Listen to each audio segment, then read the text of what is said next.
Well, welcome everyone. This is Mary Shika with the Iowa Mentoring Partnership, and Chad Driscoll, my colleague, is going to co-present with me today.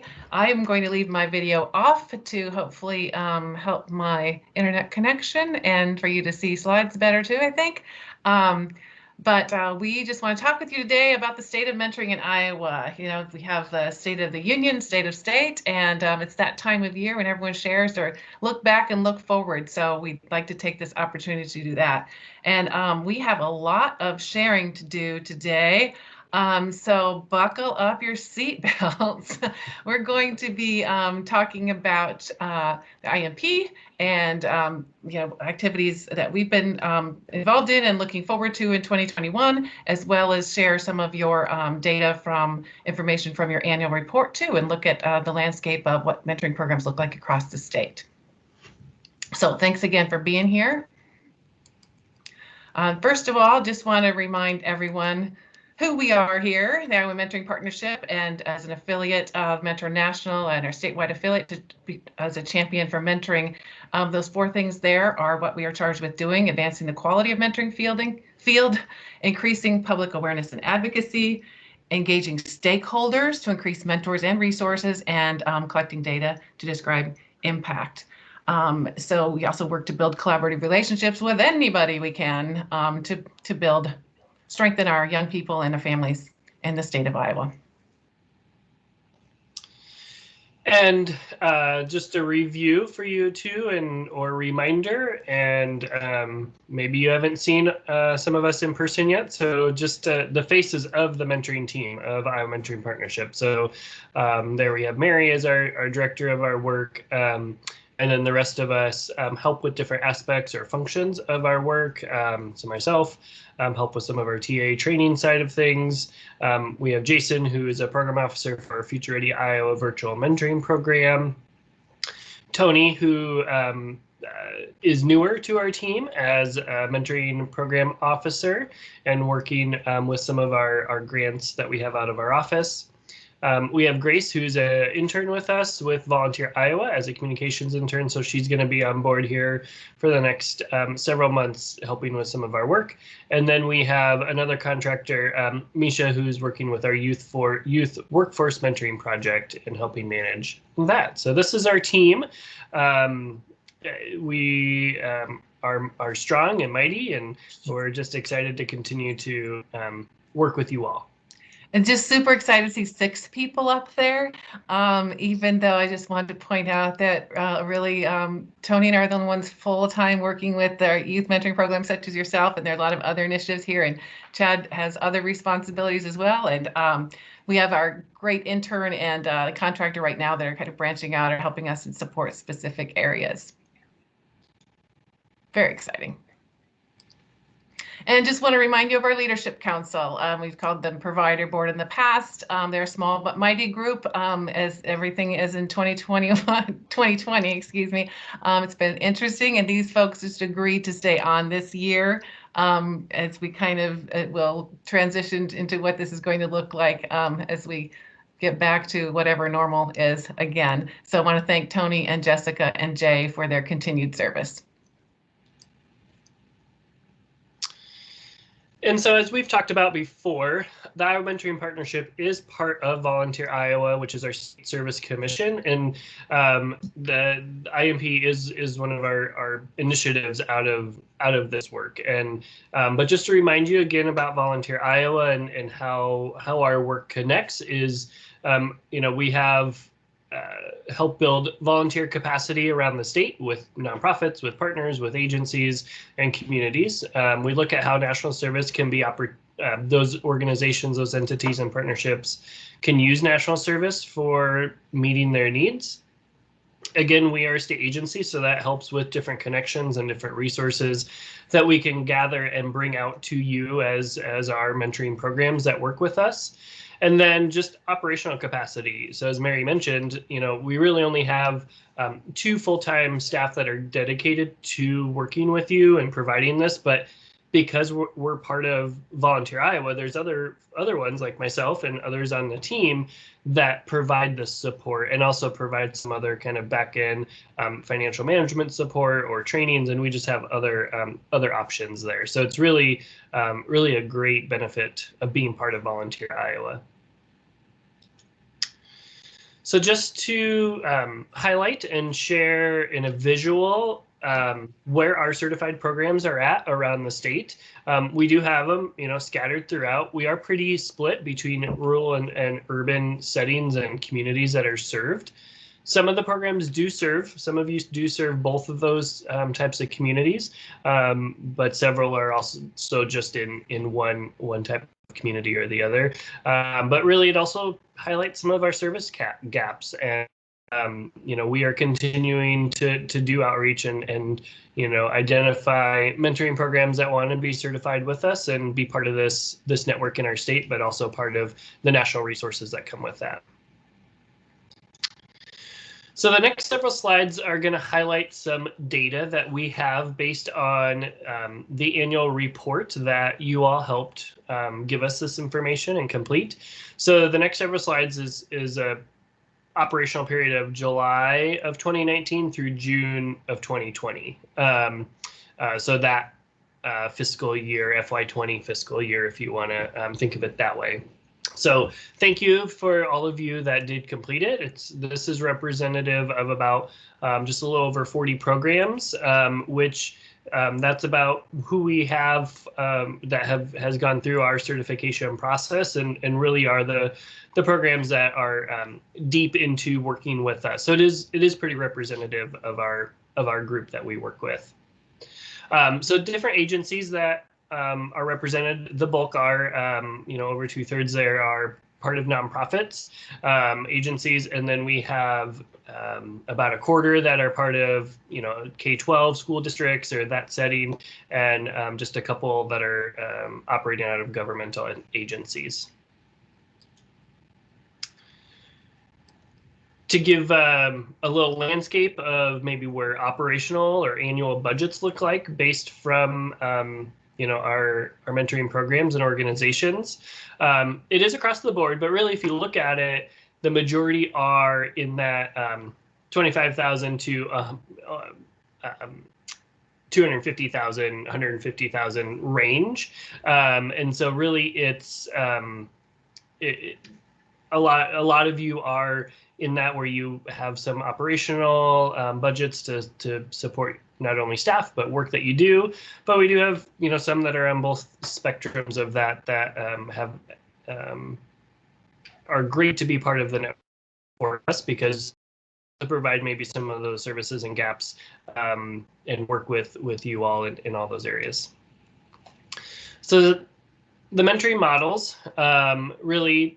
We have a lot, a little bit over half that are doing the one-to-one mentoring, one adult mentor with one youth, but we also have the other ones there that are, a combination of doing one-to-one as well as maybe small group or peer mentoring, and it just kind of shows that breakout there for kind of awareness of where you might fit into this spectrum in this field in the state of Iowa.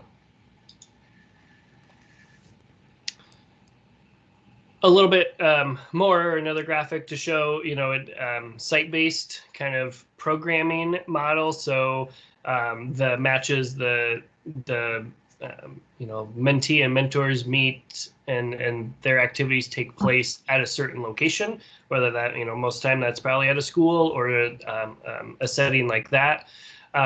And then the other big one is really they operate and they meet not in a specific location, so they meet in the community. They meet wherever activity takes them, and it's just kind of interesting to show that e-mentoring, we really would probably call that and categorize that as virtual mentoring now in the new world we're in. And so I think if we ask this question today, this ratio would look quite different, or at least might be more spread out across these.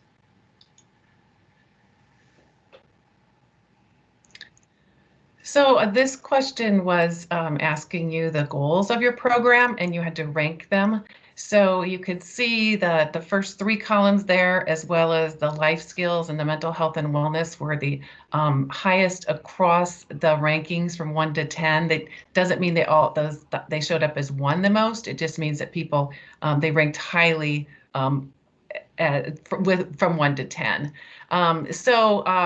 Yeah, I just think there's a lot of commonalities in those first three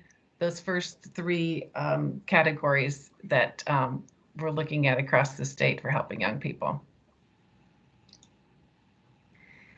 And the numbers strictly from our annual report, and again, we have the dates up there. From programs that completed the survey, we had 7,250 number of youth served, which is down a little bit. And some of that is due to closing of one large program and also a little bit with COVID. But I did want to highlight the positive. The new matches initiated and matches closed really were it was pretty consistent. And we just know some of that is just natural with graduations or with beginning of school year and end of school year kind of thing. So I think that's just something we should all be proud of, and you should celebrate yourselves.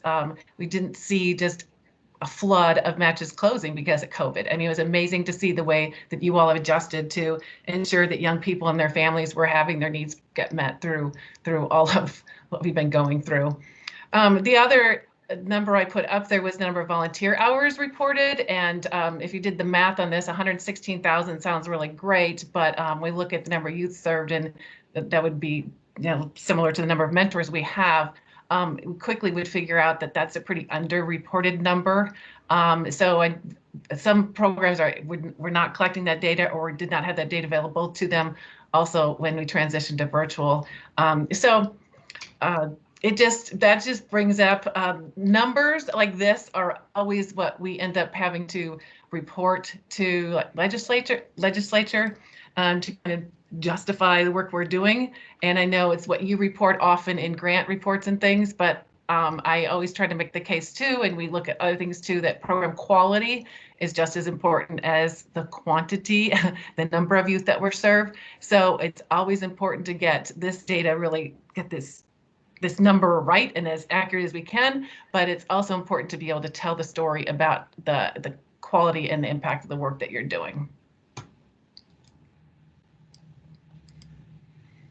So just want you to look at the gender of the mentors and mentees that in your programs, pretty split, 50-50 male, female for mentees.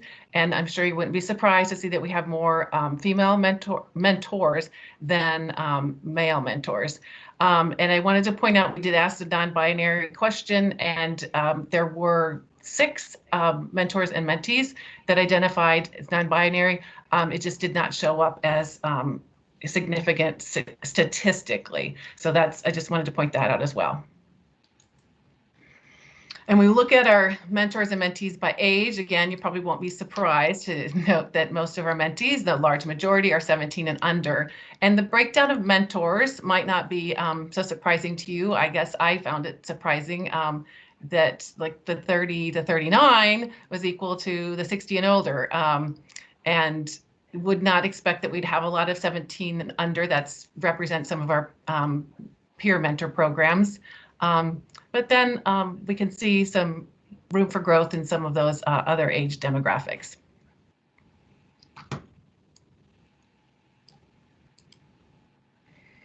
And when we look at our mentees by ethnicity, we can see that 60% are non-Hispanic white, and then we have 17% Black, 10% Latino, and 10 multiracial, which were just the largest representations of all the ethnic groups here.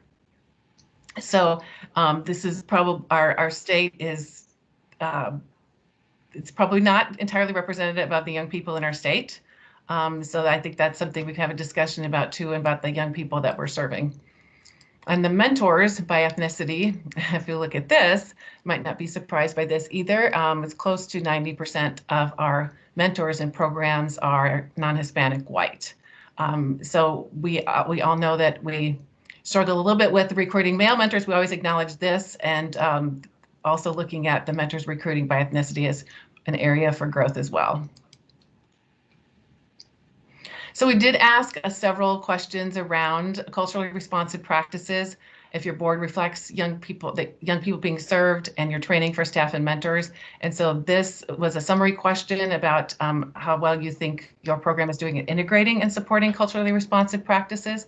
So for the most part, we're in the fair to good category for your staff and mentors, and you can see those two kind of flipped a little bit in the middle for staff and mentors.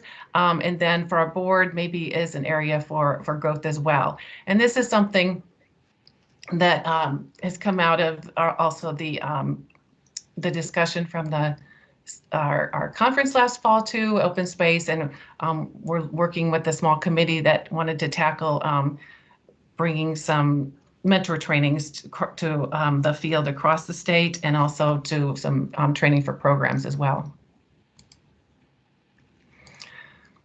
So I think we'll pause for just a minute there before we share more about IMP and see if there are any questions about the data that we just shared, or any surprises or any comments or insight.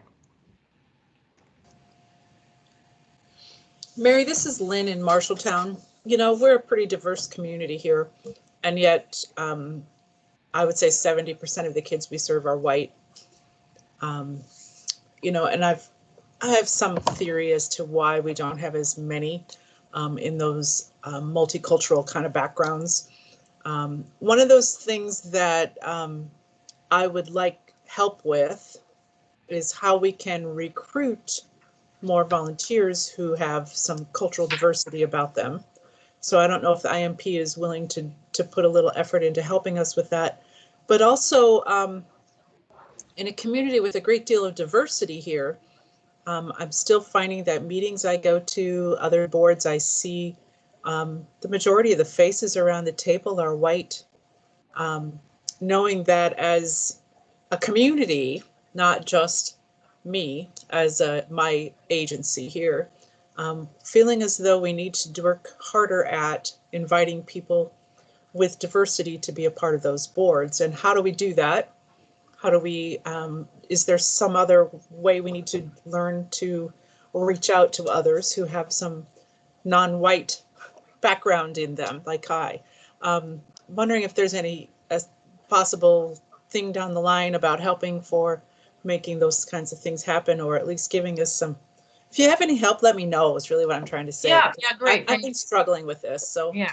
Thanks, Lynn. And Cassie has a similar comment as well. And we've talked about this with programs too, about your own board. And I appreciate, Lynn, you're just looking broadly too in your community and who's showing up at the table at those organizations as well. And yes, we can have further conversation about that. We have offered culturally recruiting diverse volunteers before. And if that's obviously, maybe it's a different way to do that and have a conversation of planning and that kind of thing too. So thanks. Any other anything else that struck you here, or thoughts or insights or surprises? And I didn't mean to say, Lynn, check, we've done that before we're done. You understand what I'm saying? Yeah, we know we've got a lot of work to do. And I don't mean you, I mean we all together.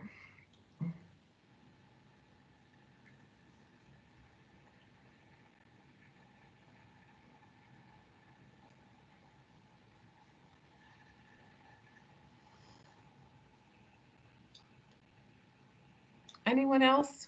Feel free to speak up or put something in chat. It's so quiet, so I feel like I should at least say something, right, Chad? This is Cassie Gerst with Burlington, and I just want to say I love data. So looking at all of these slides and seeing what came of our survey data is such good information to have, and then to challenge you all to take a look individually. So now that you have kind of statewide data, kind of take a look at where you are in your programs with your demographics locally and kind of do that compare. Because it's grant season, so a lot of grants are coming out, and this is a good time to kind of look at that. And then I also encourage, because the equity is such an important conversation right now. So, are you designing programs that are meeting the needs of your community, or or are you not? And looking at kind of statewide data from IMP along with, say, a local school district's demographics on students and then your own programs, I think you can get a pretty good idea of what's going on. So I just thank you for putting together all of this information on our state perspective, because it's really valuable, I think, for everybody. Thanks, Cassie. And to your point, if you're putting together reports, always, if you need some data, reach out, and not just for data. I know you reach out for other resources as well, but specifically if it's for a grant report or grant application. And also, we asked different questions this year in our annual report, and we went through some feedback from programs too. And we'll take this again. We based this on mentors when they did their state of mentoring across the country a few years back, and they're getting away from that a little bit. But we're going to take this again to the data guru at Mentor and see if we can use some refinement too. And we know as IMP too, we can continue to work on we can continue to improve on data collection and sharing.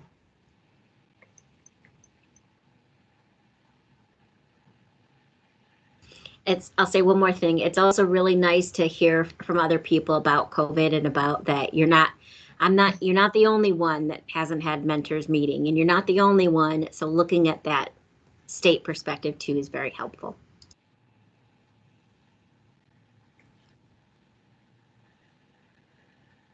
Thanks. Well, if you have any other thoughts, feel free to put them in chat, or we can continue the conversation. And Chad, if you want to continue, we'll talk about us a little bit now.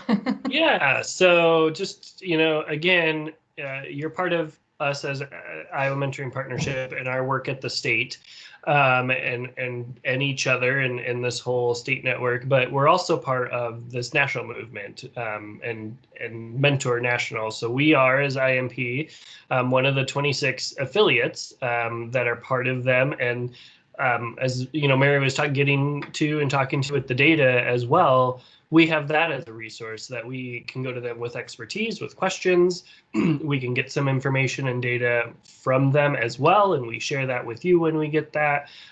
So definitely there's a lot of benefits of being a part of us because of this larger network with Mentor that we are a part of.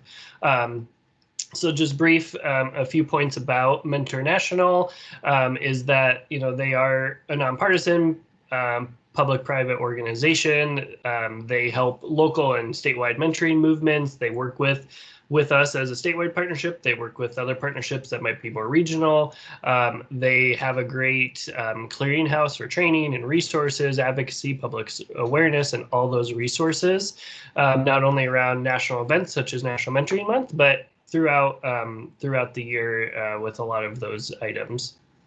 And again, just like we are working to improve and grow the quality of our mentoring in our state and those mentoring relationships, that's a key point of their mission and their work as well. And then definitely the data, the research and evaluation department is a tremendous asset to the mentoring field and all the affiliates across the country. And then as part of it, just like we have a leadership council, a provider board that's made up of peer voices, Mentor has a similar council, the Mentoring Affiliate Advisory Council, is made of mentoring affiliates staff. So Mary is on that, and she is great there to bring the voice of you all, of a rural Midwest state and program. So definitely we are represented as part of the national affiliate as well. I just want to add that our colleague in New York just said the other day, she said, Mary, you've done such a good job of making us think about those smaller rural states, because she said something came up the other day, like with Mentor, and everyone always says, how will that play in Iowa? So I'm looking out for you guys. Yes, which is great, and definitely bringing that voice. And so with that, so Mentor, if you've been a part of this kind of network for several years, you've seen maybe Mentor adjust their colors, their look, their refresh brand with the heart and those bold colors. So over the last year or so, we've looked at that as Iowa. And so we are looking at a refresh of our look a little bit. So this is the first time that we've kind of publicly broadcasted this and shared this with you all. So we're just excited to better align and show our affiliation with Mentor, the national partnership, and the power of the mentoring network and movement. So this is what we're working off of for our new logo, and to work off of Iowa Mentor as a name, with still being officially the Iowa Mentoring Partnership. But we are excited with this refresh and look. Yeah, so guidance. I'm sorry, Chad, if we had a drum roll, we would be playing that right now. This has been a long time coming because all of the affiliates across the country are Mentor Insert State, Mentor Massachusetts, well, they're not, Mentor Minnesota, Mentor Nebraska, to have a cohesive brand and really show that alignment. And most of you are probably aware that we do have a program that is Mentor Iowa that's longstanding. And I had conversations with Marty. I wasn't going to step on his branding too. So we're Iowa Mentor, and we'll still be known as the Iowa Mentoring Partnership. And we will be sharing this with you as we develop materials, and it's going to align with Mentor's new Amplify Mentoring campaign as well. But we will definitely share this with you and want you to be sharing this logo also to show your affiliation with us and also your connection to Mentor National. Yeah, so we'll be getting some guidance and some usage information out on this for you on your behalf as well, coming soon. So, so we shared a lot of the data about kind of what you have shared with us through your annual report. We go through an affiliate assessment as well, and we look at, these are the 6 core function areas that Mentor has outlined for affiliates to look at, and it's based on a 4-point scale. And with this, I'll just turn over to Mary to kind of dive a little deeper into these different areas. So the assessment was completed by some of you out in the mentoring field, as well as staff, and as well as our commissioners, who are our governing body with the with state government too. So I like to say that this is similar to the NQMS self-assessment that you go through, that we look at our organization in the same way. And pleased, that we rank highly in most of the categories, especially around the operations and executive management, and that it goes back to some of the benefits of being part of larger organizations like Volunteer Iowa. Fund development is different for us than other affiliates because we are state government. We're not a nonprofit trying to raise funds. And then the others are the data management, external affairs, and mentoring and youth development, which are the mentoring and youth development is probably what you see the most, or most familiar with the support we provide for programs. External affairs are communications and our outreach and networking with and speaking engagements, those kinds of things. And we do know we have some growth to do there with having a dedicated comms person and how we really manage that. And we've talked a little bit about data management too.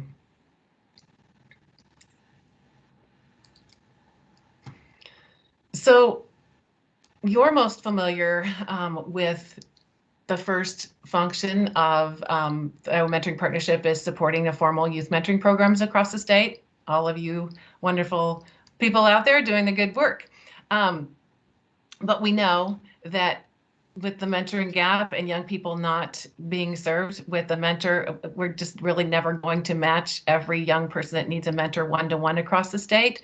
So we've been expanding our reach to help create mentoring mindset with other youth serving programs and doing some trainings around that.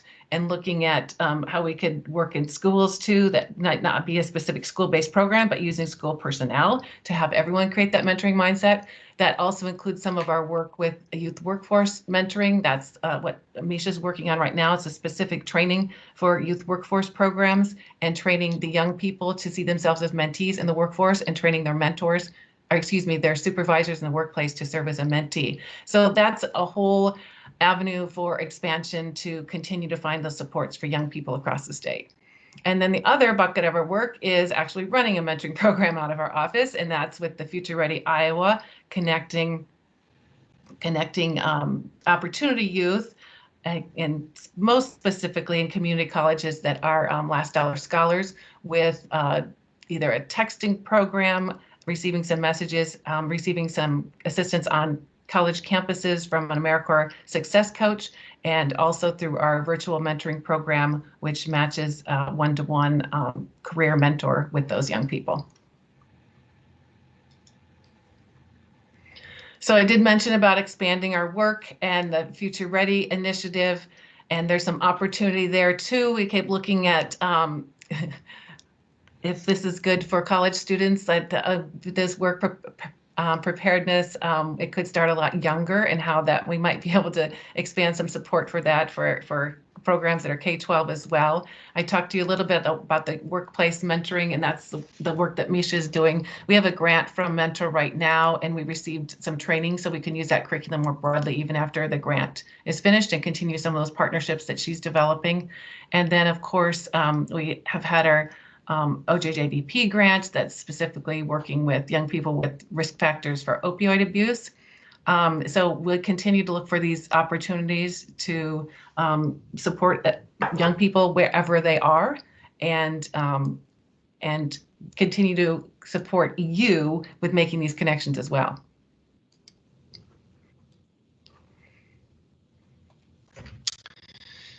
And you know, the strength of our work is with you, the programs. Really, you know, we do this to help advance the quality of the mentoring field and you know, providing these opportunities. But again, you are the strength of this work, and you know, just very excited to see this grow with the NQMS review process. So we've had 39 programs that have engaged in that over the last couple of years, and we continue to work on that and work with programs to go through that again, which will be coming up. Some of you will be going through it for a second time. And definitely it's always a guiding work that we do when we talk to new programs. Again, that's part of the requirement for IMP certification, is going through that NQMS system. And we are just, you know, excited for the ongoing trainings that we're able to provide. Just in 2020 alone, we had 25 different types of trainings that we were able to conduct or provide for you. We have the monthly webinars, and then also now we've added the monthly coffee chats as just another informal opportunity to connect and network. And we had our conference this year as a virtual open space conference. So again, looking at how we can adjust our work and our efforts to provide support and the, you know, enhance the quality of all of our work. And so we are, you know, excited to now kind of look forward into, you know, the work that we're doing, and, you know, the program data that's been provided helps inform that, but also some of these other initiatives and things like that that we're doing. So the quality relationships that that you have and you work on, as we know, that doesn't just happen. It takes resources, it takes time, it takes work, and it's all based on these elements of effective practice. So, you know, this is the core of what we do, and the basis of what we do as mentoring programs. So definitely, we wanted to remind you that, you know, this drives our quality work and the quality relationships that you guys make. And support financially and get support to run these programs.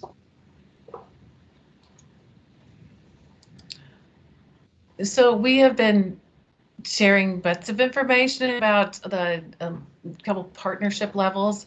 We are designating programs as certified partners or as program partners.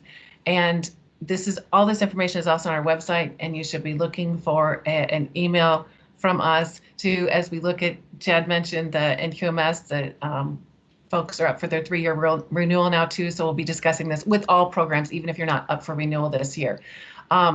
Some programs are choosing not to engage in NQMS, and that is entirely a program choice. So if they choose not to do that, they would be a program partner. But the certified partners will be programs that engage in NQMS. They're registered in the Mentor Connector, which you have to be to engage in NQMS, and complete our annual report, which is so important, and acknowledge that you're affiliated with the IMP, and as we talked about, sharing the logo. And then there are all of the benefits that are available to you as a certified partner. The conferences and trainings that we offer, your priority in the National Mentoring Resource Center as for no-cost technical assistance, the webinars that we offer like this, and the coffee chats and all those other things. You have access to resources that are only available to organizations that are connected to the Mentor Network. We offer these networking opportunities such as this, and we have some affinity groups that are meeting and that kind of thing. Referrals from our website as well as from the Mentoring Connector nationally, advocacy at the state and federal level, the background check access through Iowa Department of Criminal Investigation. Your priority as a certified partner, your priority for state opportunity funding. And I think you saw another benefit of that this year with the nonprofit fund money that came your way as well. And opportunity for mentor recognition with the Excellence in Mentoring Awards and the Governor Mentor Recognition certificates, excuse me. And the program partners then would be at the level that they have some of the elements of effective practice, but they have not gone through the National Quality Mentoring System. So they would need to be registered in the Mentoring Connector, and to be registered there, you do have to say that you're going to have some pre-match training and some commitment as a mentoring relationship. So there are some basics about the mentoring program, and they would need to also agree to provide some data for our annual survey. And they have similar benefits, just lesser, and they would not be the priority programs, and not be have opportunities for the funding as well. So the reason behind this is to cast a wider net too, with some programs that might not fit specifically some of the model of the elements of effective practice is based very specifically on one-to-one mentoring. We have other programs that have mentoring that might be more a group mentoring kind of thing. We still want to bring them into the fold and bring them into the network and support them in those mentoring relationships that they offer young people. But they probably wouldn't go through the NQMS, and probably that model doesn't fit with that kind of a review. Or if programs choose not to engage in the continuous improvement model and not do NQMS, they could still be a program partner, but they just would not have the level of benefits that programs that choose to engage in NQMS would have available.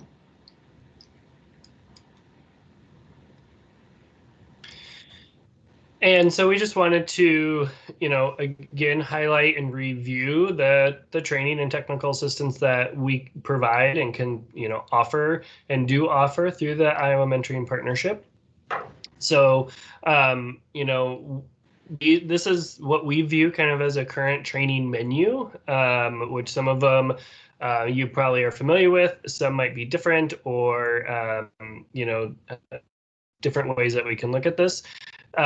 But this probably isn't an end-all be-all either. This is just at least the list we have at this point, but we always continue to look at opportunities with what we can add, what can be enhanced. And again, that some of this comes from Mentor National too, and our other affiliate partners from across the country. But obviously the core of what we do is elements of effective practice for mentoring, and that training curriculum, screening applicants for effectiveness, the SAFE training, ensuring that those pieces and policies are strong, advocacy, connections, training for trainers, all of these again, some of these you might have been through, some you might not.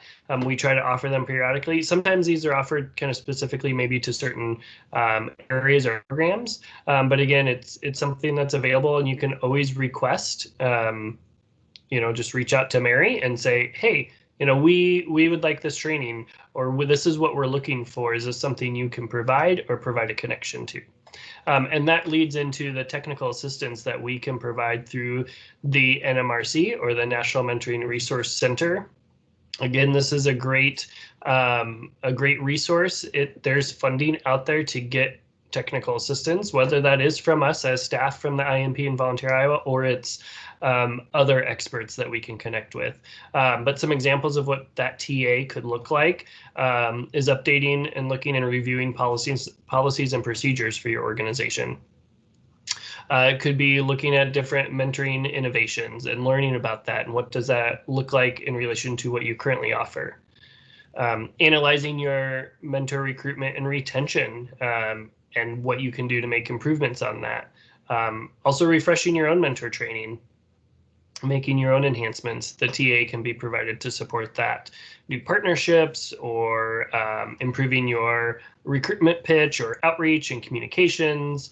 There's a lot of different options here.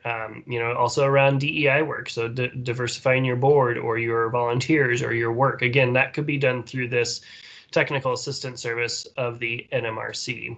So there's much more than those examples, but just wanted to, again, remind you, this is what we can do. This is part of what our work is providing this TTA to you all.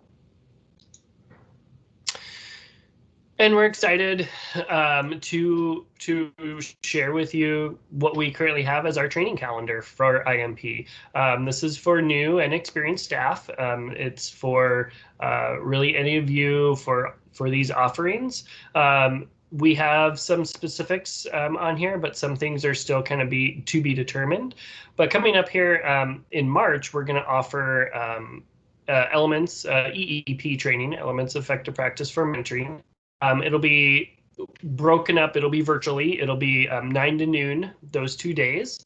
So more to come about registration and those details. But if you haven't been to any EEP training, or if it's been a while and you'd like a refresher about it and what that looks like, mark those times on your calendar. April 13th, we're going to offer our Volunteer Iowa Innovation Exchange training, which is a training that's encompasses and is available for all of our programming, so mentoring, as well as our AmeriCorps programs, our volunteer centers, and the different programs we have. And it's going to be about combating white saviorism and a training around that as part of our ongoing DEI training and outreach and the efforts there. So more to come about that. Again, that'll be virtual. So it'll be probably a mid-morning time frame and a chance to get information, but also network with some other programs on the session. In the summer, in June, we're going to offer a new mentoring staff welcome to IMP session. This is new. We haven't offered it in an official session, so we're excited to do this. I think, again, at some point, we'd like to offer this in person, but it'll probably be virtual. But more to come on that. And again, we'll work to get a date. We're trying to get some things on our calendar that typically happen in June, so we can schedule around and avoid conflicts. But this is the idea here is for new staff to your program and your organization. We know you do your own orientation locally, but we would like them to also be oriented to IMP and what we do. So that's the point of that. Again, in September in the fall, we'll offer another round of EEP. So again, we're trying to offer at least quarterly something for the network. And so we're going to alternate, have EEP a couple times a year, and then we'll also have that new mentoring staff orientation to IMP a couple times a year with other offerings. And just a note, we are offering and planning the Iowa Nonprofit Summit here in 2021, and that'll be in October. So there'll be a lot more to come on that as well. But other topics that you think we should be planning in our training calendar. Again, we'll pause for a moment. You can put in the chat. You can go ahead and share over the audio. But other topics we should be thinking about adding specifically into our mentoring training calendar for the year. And I really would love if you'd put in chat too, because then I'll save that as well and we'll have it documented. And that's recognizing that several of those are supporting new staff, and we have a lot of veteran staff as well. And we're delving into the issues or topics areas for you too, like with the white saviorism. But are there other offerings that we could address also on these monthly professional development webinars?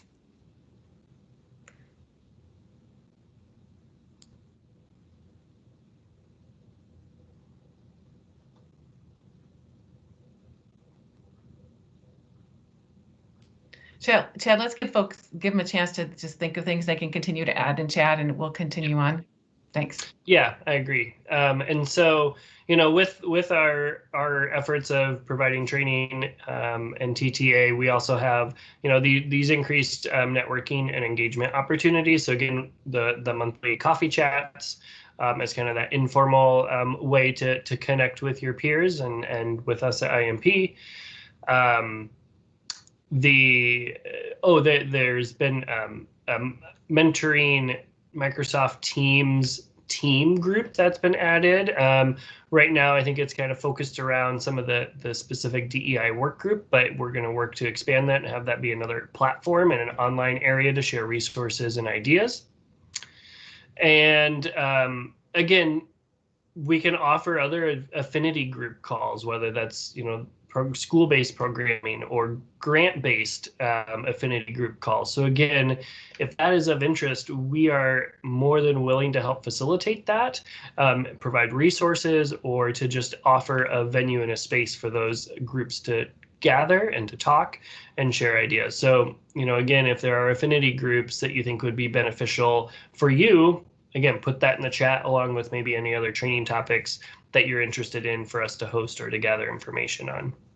I just think this is a positive of COVID, is we're working in this virtual world, and out of the conference, I think there were some strong connections made too, and people got to know others in the network. And we used to have regional groups more that met and did some networking that way and did some trainings that way. And sometimes it's hard. There are not folks in your geographic area necessary, but I don't think we have to be constrained by that. And I think we can offer more of those connections virtually ongoing. And look for the teams. That we've had many iterations of how we share resources as programs too. And I know all of you don't love Microsoft Teams, but that's what we use. But it is there. That's different than the call that you're on right now. It's a way of file sharing, and that you can all have access to that, and you can share in a chat too. And so you can have conversations online with people, but also to be able to share resources and have access. And it's kind of in pilot, as Chad said, with the group that's working on some of the DI training. So we'll be sharing that more broadly too. So that's something exciting to look forward to. So just wanted to remind you, of our responsiveness to current issues affecting young people. I mean, there have been, everybody just says 2020, what a year with COVID and with racial injustice and the civic unrest. So just to remind you of the webinars that we hosted around COVID, and now coming out of that, it's been the monthly coffee chats to continue to support each other. That we offer the no-cost virtual platform to programs, and if anyone is not taking advantage of that and is still interested in it, please reach out. And also that continue to share program resources. We don't need to reinvent the wheel, as we didn't. As we moved into COVID, we shared resources with each other, and also IMP shared them out to everyone. Again, to be responsive to fighting racial injustice, thinking about some of the things that have come up already about who we serve and how we serve. And looking at the DEI training group is looking at how we can offer some similar trainings for pre-match for our mentors and ongoing training for mentors, and also for our programs too.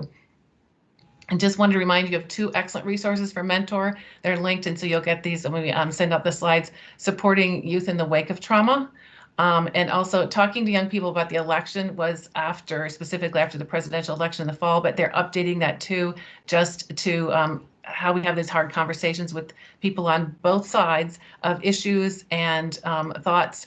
And so it's really about having those hard conversations that your mentors address all the time with young people, and we can't shy away from these topics. Kids are experiencing these things, and we need to help prepare our mentors to have those hard conversations. So I really encourage you to check out those resources. So besides supporting quality programs, we also, one of our charges is to increase public awareness and advocacy for mentoring. So those are some of the things we do around public awareness, our social media and media speaking engagements. Not always made aware of the groups that I get in front of to talk about mentoring with, but I take any opportunity I can. I'm always happy to come, and might be virtually too, if there's a community group that you need to speak with, or if I can join you for that, or if I can offer some resources for you that too, or any of us, please reach out. We're happy to support that as well. And also the mentor referrals we provide, and National Mentoring Month is the biggest awareness campaign that we have. And just for our connections and our forward-facing website, that we share information, we are working on redesign that is long overdue, let's just say that. And remind you that I think you're well aware, as a government agency too, where we are part of state government, but we are big advocates at the state and federal level for mentoring. The public health funding that some of you receive, we doubled that. It's almost $1 million that is going out to mentoring programs now, with like I said, some of you received that money.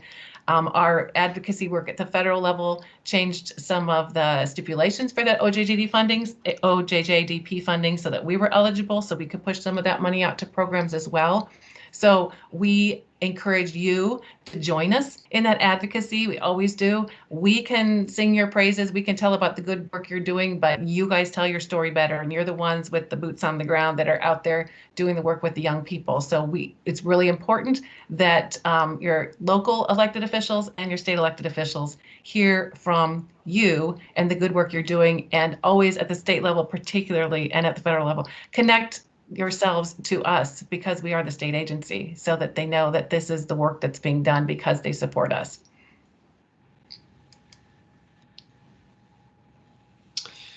And obviously our biggest awareness campaign that we do, and we have, is right now during National Mentoring Month, in January every year, which is exciting to see everyone's involvement in that, that you guys have, and what that looks like. So really this helps drive mentor referrals to our website that we're able to push out to you, and some different things that are happening this year for IMP during National Mentoring Month is a governor's proclamation video, which might be available yet today, but otherwise very soon.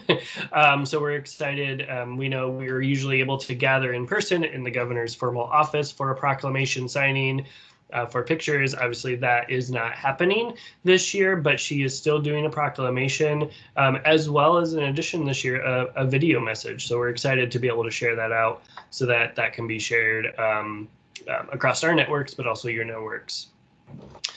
There's a new Mentor National video, and then they also have it one tailored just for Iowa as well, that has our logo on it at the end, which is very excellent. So if you haven't seen that, go on to either our Facebook or Mentor's Facebook, so you can see that there.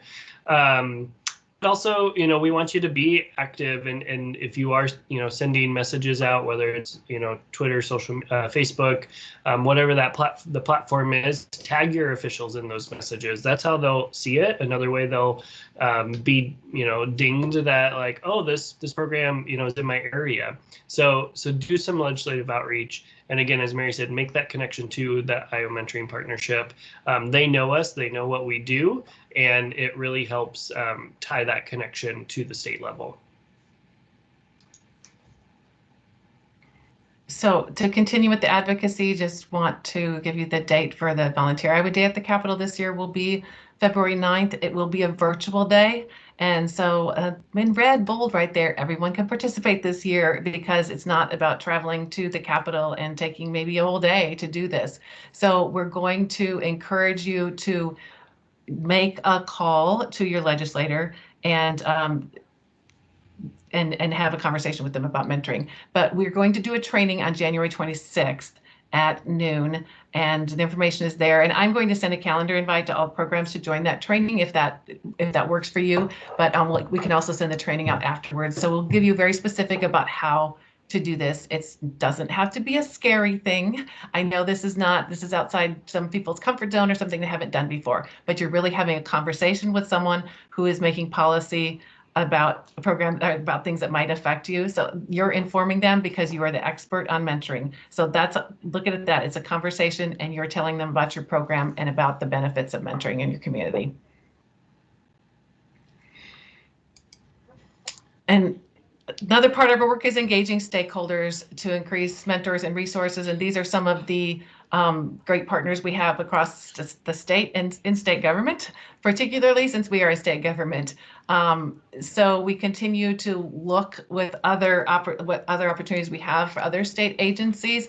I mentioned Future Ready Iowa before with Iowa Workforce Development. I think there's some opportunities there. And we have the survey out right now too, trying to look at the DHS, the DCAP money for child welfare. So we're going to share that link again because we really like to get a landscape of what the funding looks like right now for you. And so we could look at it statewide to improve that and make it more beneficial to mentoring programs. We know we have a potential for growth with partnerships in the private sector as well. And that is also part of that survey that we put out in the last newsletter. The Give Back Iowa Challenge is an annual employer volunteer challenge run out of Volunteer Iowa office. It is going to have a mentoring focus in 2021, mostly because folks need volunteer opportunities, and you guys have managed to keep programs running that need volunteers. And also that it's something that can be done remotely if they choose to volunteer with our Future Ready Iowa program. But we're looking to increase stakeholders, businesses that are interested in mentoring and recruit mentors. So in the survey, we've asked for employers in your area that you are connected with or you'd like to be connected with. So we're going to reach out to them and engage them, ask them to engage with the Give Back Iowa Challenge, but we're also hoping to offer a webinar to businesses across the state to help them learn about mentoring and the impact of mentoring in their community and how they can help the local mentoring programs. And of course, then we'll be asking some of you to help us with that to educate them. So the link is there. I'm going to put this in chat too. If you didn't, excuse me, fill out the survey yet, if you would just open that in your browser right now, except I put, here we go.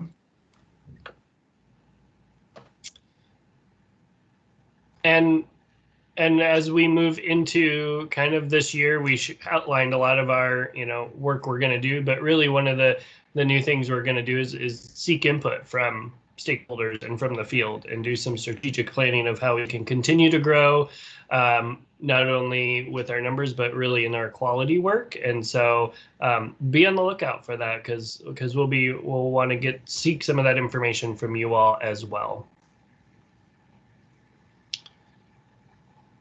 And as we go to close, thank you for hanging with us for the full hour.